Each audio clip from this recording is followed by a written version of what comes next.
On today's show, we take a look at how a dream reveals how difficult a person's life is. And just like last week, we look at two dreams from the same dreamer that showed the same message. One is somewhat cryptic, and the other is relatively straightforward. That and more, so stay tuned.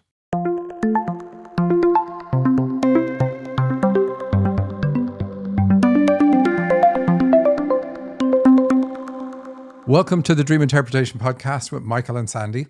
Hello, everybody, and welcome. This is another half hour of us eavesdropping on the very personal communication between the spirit world and heroes on their journey, because that's what a dreamer is, a hero on a journey. And that's why we focus on dreams. If you want to know what you're meant to be doing in your life at this very moment in time, then look no further than your dreams, because they reveal it all. Through analyzing your dreams, I reveal your potential and the obstacles you need to overcome. And need is very important in that. They're not in the way, they are the way. To get your dream analyzed on our show, go to dream-analysis.com/podcast. Fill in that form or submit your dream to the show by emailing radioshow@dream-analysis.com. And thank you as always to everybody who does. Okay, what have we got coming up? Well, tomorrow we have our private dream clinic. That's every Tuesday. So every Tuesday, we meet with people in person as a group, and we work on some of the dreams from the people in that group. It's very interactive. It's very cool, very fun. And if you're interested in getting involved in that, go to aislingdreamclinic.com. And that's spelled AISLING, dreamclinic.com. You were going to say something, Sandy.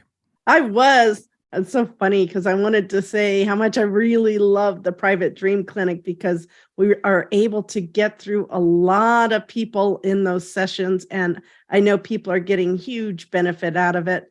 And so I'm looking forward to more people joining. It'll be a lot of fun.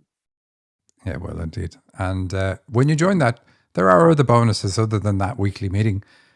We do have lessons that are live and interactive, and we put them in the system and you can view them after the fact. And we also have a full deep archive of all of our radio shows. So if you want to look up, hey, did they ever talk about a dream with the symbol I just have, a pirate ship? Nobody's ever dreams of pirate ships. I'm going to look it up. Well, you will find all the shows where we talk about pirate ships. And you can do your own deep research on your own symbols, including the symbols that aren't in our dictionary. But if you want to get the dictionary, go to dream-analysis.com and you can download it from there. So let's start off, Sandy. Let's hopefully get through all the dreams we have planned. Yes, and the first one looks like fun. I love the idea that it's a beach, but the title of this is No Waves at the Beach, and it's from Erin. I was walking through a town towards the beach, meeting up with a guy who had a surfboard and another girl. There were no waves for surfing that day, and the beach was covered with these purple, spiny sea anemone, like thousands of them.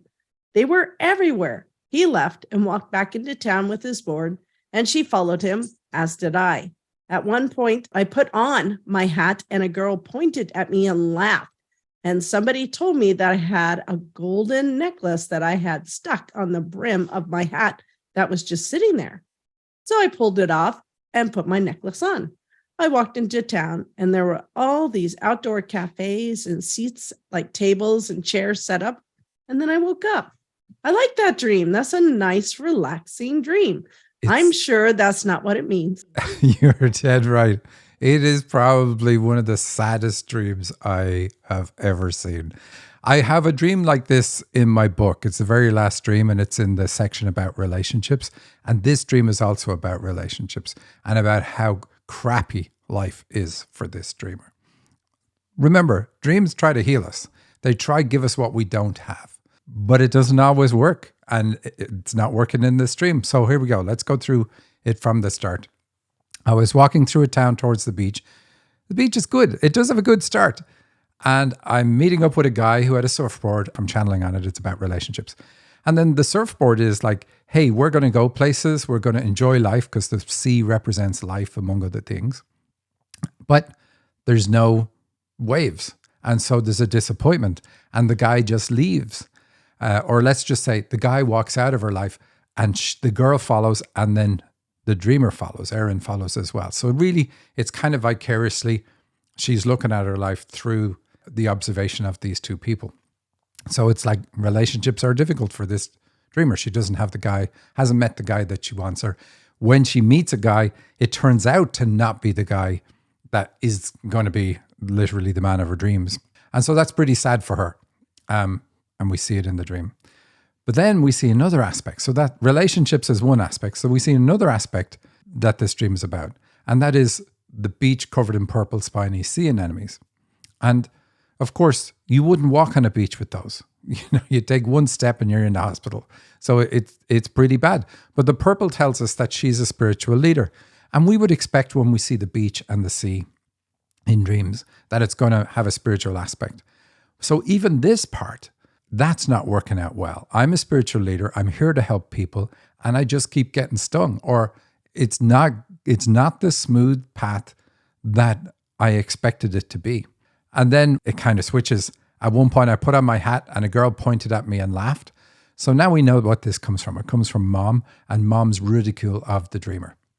And I asked her about this. So I analyzed this for him, live. And she agreed with all these pieces, that she's very much deeply into spirituality. She offers spiritual services to other people. So this is like when I put my spiritual healer hat on, which is what the hat is with the gold chain, she gets laughed at. So this gives us a clue. Because a woman laughs or a girl laughs, we know that mom laughed at her when she was a little girl. That's really the point of it. So when I step into a role, I expect ridicule. So when I step into my spiritual leadership role, I expect ridicule. When I aim for relationships, I expect ridicule. Because she's got so much of it from her mom right from the start of life going forward. And that's what she has to overcome. What else have we got? The golden necklace. So we know she's a hands-on healer from that. And it should be a positive. It should have looked good, but she got ridiculed for it. And then she pulls it off and she put it on. So I asked her, was it a long enough chain that it ended, the pendant ended at her chest? And she said, yes, it did. So it's trying to heal her heart, trying to heal her feminine energy. And that's why we have the girl in the dream. That's why we have the negative girl in the dream. And the spiritual leadership, the purple, they're all feminine energy attributes of this dream. And so then we see the golden necklace then healing the heart, because that's where it sits and rests on our body. And that's what she needs to do, work on mom. And she's done a lot of this. She's done a lot of work on mom and work on dad. Well, dad doesn't even feature in this. So I don't know that she has to do anything as strong as cutting the ties that bind with mom. But she has to get some healing. And we channeled on it and we figured out who she could go to for this. And it's somebody she knows and she can do a trade with her and all that. So it's good. So what else have we got? She pulled it off, put it on. That's fine. I walked into town and there were all these outdoor cafes and seats like tables and chairs set up. And then I woke up. So it's an outdoor cafe. So she's meant to be in the public eye. She's meant to be working. Like if you pass a restaurant, you're going to see the waiters and servers outside the building. So it's like she has these gifts and she's meant to bring them to the public, because in the dream, that's what we see. Somebody working in the public, in public vision, let's say. So how's that for destroying your lovely, nice dream, Sandy? Did I destroy it well? You did. And now I want to understand why you think it's so completely sad. I mean, it seems like there's hope for her. The necklace is trying to heal her. So the dream is trying to heal her. And she is following her path, right? But it's difficult. Her path is full of spiny sea anemones. So it's like, okay, if it just said difficulty in relationships, we'd say, okay, that's sad. And that's a strong enough theme. But then it picks something completely different. And it's the spiritual field and her spiritual leadership ability and gift. And then we see that shown as a painful, excruciatingly painful path, one that nobody would walk. You wouldn't walk that beach, right? Just wouldn't happen. So that's two areas. And then we see somebody laughing at her when she puts on her hat. So when she steps into her field of expertise, which is what the hat is about, and we know it's a field of expertise with healing, she gets laughed at. So there's three different things that show up in the dream. So it's safe to say or ask this dreamer, is this the way your life is? Like one constant struggle where nothing is working out. And it is. That's what she feels about life. You would not know talking to her On the surface, you would just see a very happy person, like inner element about things. But it just shows you what's behind is not always what you're going to see on the surface, you know? Yeah. Wow. Well, okay, at least the beach was good. Except it's unusable. Find something in the dream. So we have the cafes and the chairs set up, but it ends there, you know? That's the only positive. It's like, yeah, you're doing the right thing. You're meant to be public. You're meant to be out there. But you have to work on mom. Sorry, Sandy. Just some dreams point out all the difficulties in a person's life, and it just shows the struggle that they're going through, which is horrible. Yeah. Wow. Okay. Let's jump into another dream. How's that sound? Let's just change that subject. So this is a dream from Joe and is titled Symbols on Teeth. And here we go. I was a member of a group that was determining the level of people's consciousness by looking at the patterns on their teeth. I don't know precisely what my role was or how it worked, but we had a machine or a mechanism that projected an image of people's teeth. When we looked at the image with the device, we could see a blue-colored blockish pattern on their teeth that somehow revealed their level of consciousness. This was done with their knowledge and consent because it allowed us to give them guidance based on their consciousness. We were all doing that as well. Oh, that's a weird dream there, Michael. See if I can destroy this one and wreck your day even further, Sandy. You could try. All right. So we see the word group. I was a member of a group, so we know it's about spiritual leadership. But then we see at the very last part of the dream, he says, we were there to give guidance based on their level of consciousness, like words taken straight from his dream. So obviously, if you're here to give guidance, then you're a spiritual leader anyway. So we know it's about that. So that's the subject matter. But then what about the teeth? And he gave me this dream because he said, here's a really weird one, patterns on teeth. And he even sent me the picture of the patterns. So he said, what could that possibly be about? Well, when we talk about teeth on this show and we say what they mean, it's typically going to be about raising kids. Difficulty raising kids is usually when we have these type of dreams. Teeth falling out, all that sort of stuff is going to be about my kids are hitting an issue like that I don't know how to deal with. Like maybe my son's getting into drugs, or I'm thinking about having a child because I finally met the man of my dreams and I realize I know nothing about raising kids. I don't know if I'm cut out for it, whether I'm able to do it or whatever. So it's not necessarily a realistic thing. Something bad has happened, but it often is. But it is about child rearing. Animals defend their offspring with tooth and claw. So it's the perfect symbol for it in dreams. And so that's what it's about. So he's able to look at the pattern of how somebody is raised by examining their teeth. That's what it is. So if I look at their teeth and I can see, what way does he say? We look at the image with the device so we could see colored blockish patterns on their teeth that somehow revealed their blue-colored blockish patterns that revealed their level of consciousness. So blue is the color of spirituality. So it's like I can see somebody's philosophy based on how they're raised. And he has a device for doing this. So that's a dream's way of saying you have this special skill because everything that happens in a dream or everything that exists in a dream is part of you. So I have this special ability to see what somebody's level of consciousness is based on how they're raised. It's really, really cool. And it's very straightforward. He also has the ability to project. So he's going to be very good at explaining stuff to people because we see there's a mechanism that projected onto the people's teeth. So when he's explaining to somebody, here's your issue, or here's, let's say, your level, this is where you're at, and here's where you're meant to go next, they're going to get it. They're going to go, I totally agree with you, Joe. You've hit the nail on the head because it's going to make sense to them. That's one of the beautiful things about this projection ability. But isn't it a funny way to show it? Like it's a complicated dream, but yet the symbols all make sense. But it seems weird. Something being projected onto teeth, and that's going to then allow me know what their level of consciousness is. And then based on that, I can give them guidance. That is weird. But how does this relate to kids, raising kids? The teeth If are all about child rearing. right, I got that. But to me, this dream seems like it's talking about his spiritual leadership and the gift that he brought. It And then is. I'm trying, okay. And then the teeth. So his ability is to look at someone else, symbolically examine Sandy's teeth, and see what way she was raised, what's being projected onto you, onto your teeth, so that I can then understand lots of things about you and understand, like, based on how you're raised, what your issues are and what you need to work on. And that's what we're doing with dream work. We Right. look at a person's dreams, we can see the issues that they suffered. Like, we don't see an issue being suffered in this dream, but in the last dream, we see that mom ridiculed the dreamer.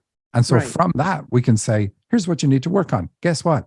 You have to work on issues with mom around her ridiculing you, and how that impacts your ability or your ease and comfort level in using your gifts of healing and spiritual leadership. And also it impacts your relationships. So there's a lot known from how somebody was raised. And this guy can just see it. Like, he doesn't, Wow. it's like a special ability he has. Obviously, he's not going to examine teeth. It's not like he's looking at a horse. But he's going to say, I know what you need to do, just from, a little conversation with you, maybe. Wow, that's intense. That's great. Alrighty, we have another dream from And Joe. this one means the same thing. So this one's going to give us the same ability in a much more straightforward way. Although I said that last time and you're like, I don't see how it says it. So, challenge is up to you, Sandy. Alrighty. So the title of this one is Gifts for the Journey. I was a leader of a large number of people departing on an ascension journey. We had been given a gift or gifts that we were to take with us. I was in a store, like a big department store, to choose the gifts. I was with a man who was helping/guiding the selection of the gifts. A most important aspect was the atmosphere, which was rather like an afternoon game show where the people in my group were the audience off stage and the man and I were on stage, although the stage was the department store. He was the host for this not a game show. There was an atmosphere of fun, frolic, anticipation, and general gaiety in the air. Everyone was having a really good time. I don't recall the specific gifts, but there were stuff from the department store. I like that dream. Yeah, of course. So this is telling the same dreamer that he has the ability to help people move forward with their gifts in their life. Now, they will already know the gifts. The dream doesn't say that he's going to be able to meet somebody and go, hey, you're a healer, or you're a teacher, you're a singer, etc. It doesn't say that. So the people coming to him, when I channeled on it, they said they're already going to know their gifts. But then he's going to, in this kind of classroom setting and very fun and friendly, beautiful way, he's going to then be able to help them understand what's the most important for them to use. Like, if we take all the gifts, if I've got 5 gifts, which would be a lot, what should I work on? Because that can be confusing for some people. It's like, hey, here's what you do. Use this one, because this one and this other one are going to work in combination to give you a particular skill. But we see his leadership because of all the references to the groups. We see him, he's the one on stage. And the department store has everything. It has groceries, it has clothing of every type, it has housewares, it has, you name it. Like, you think of a department store, everything is there. So it's like everything's provided for, and he's going to be able to help people with whatever they need to go to the next level of what it is they're going to do to use their gifts. And he's going to make it fun? Absolutely. He's going to enjoy it too. So that's the important part. He's going to make it an atmosphere of fun, that he's having fun. And there isn't really, like, he talks about my group are part of the off-stage audience, but it's really like he's inclusive because everybody's benefiting from this. Wow, that's awesome. I like that dream. And that dream shows his spiritual leadership and the fact that he's going to help people go to the next level, because he's helping people on an ascension journey. So, like, Gotcha. even if we just had that, He says right at the start, I was a leader helping people on an ascension journey. That's exactly what the other dream is about. Right. And so we have more nuance about it here. It's like, okay, you're going to help people to identify what gifts they need to use next, let's say, in order to raise their own vibration. Wow, that's awesome. That is really cool. Oh, cool. All righty. You ready to move on to the next Yes. one? Yeah. All right. We have a dream from Lorraine. I just have to say, I love how you say, am I ready to move on? You're the one that gives the grilling. That's my job. All righty. We have a dream from Lorraine, and it's called Wait Your Turn. I was at a restaurant, and there was a red-headed waitress. She took my order and then went to take the order of another table and brought them their food, but forgot mine. And I said, wait, I ordered first. She looked at me with an angry face and said for me to wait my turn. Another sad dream, because this is issues with mom, because we have a female waitress who is basically not being fair. So we have kind of like life isn't fair, but it's not fair because of the way mom was.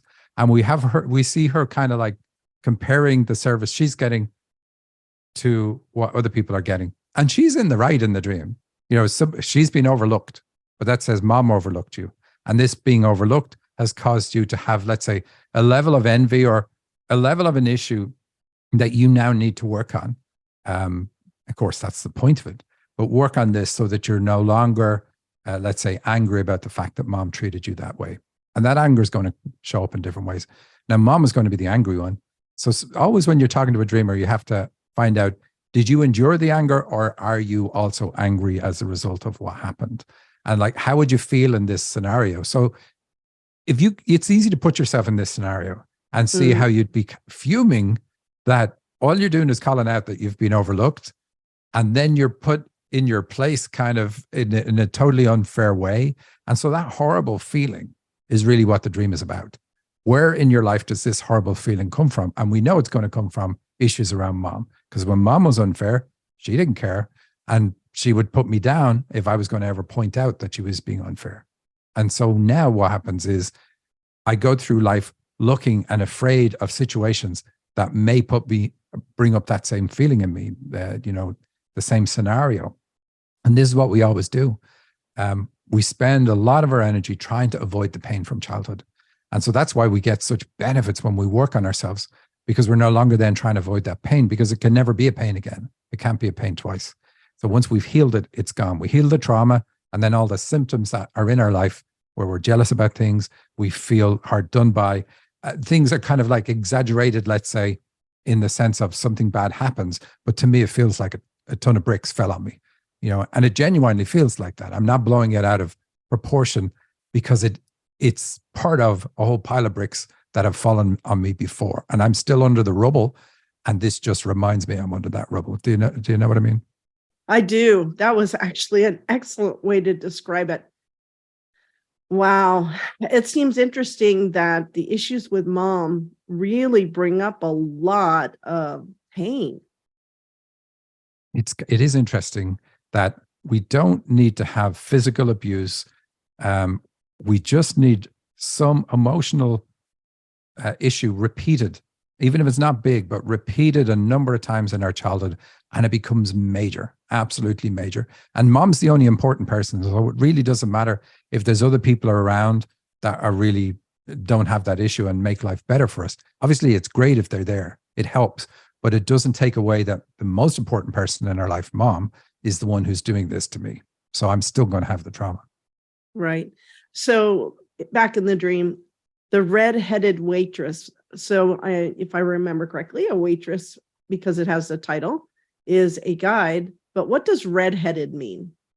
So guides are often red-headed in dreams. They're either blonde or red-headed. And so we know that because the guide is a server, that the dreamer also has a hands-on healing ability. And that's part of what she's meant to do in life. But obviously she has difficulties. Interesting. Wow. Well, that was good. That's a good way to sum that up. All righty. Next one from Laura, and it's called Sidewalk Show. walking on the sidewalk, looking at all the cars parked with people along the side of the road. They are camping out there, drinking and eating, waiting for a parade. They are saving their spot early so they don't miss the show. I love these short dreams, Michael. Yes. And even though there's two different names, these are from the same dreamer. And this is a beautiful dream because the dreamer's been working on herself, working on the issues around mom. And this one says, look, you're nearly done. Because parades are about celebration of identity. And really, when we don't get celebrated, when nobody celebrates who you are, when mom doesn't, in her case, then you're going to have issues with understanding who you are and being proud of who you are and all the things that go with it. So if you think about it, Cinco de Mayo, we all celebrate being Mexican. St. Patrick's Day, we all celebrate being Irish. But nobody more so than the Mexicans and the Irish and whoever it is, 4th of July, all the Americans celebrate. And we enjoy that identity and celebration of our identity that other people join in with. And so this dream is saying, you are now getting to the point of understanding who you are.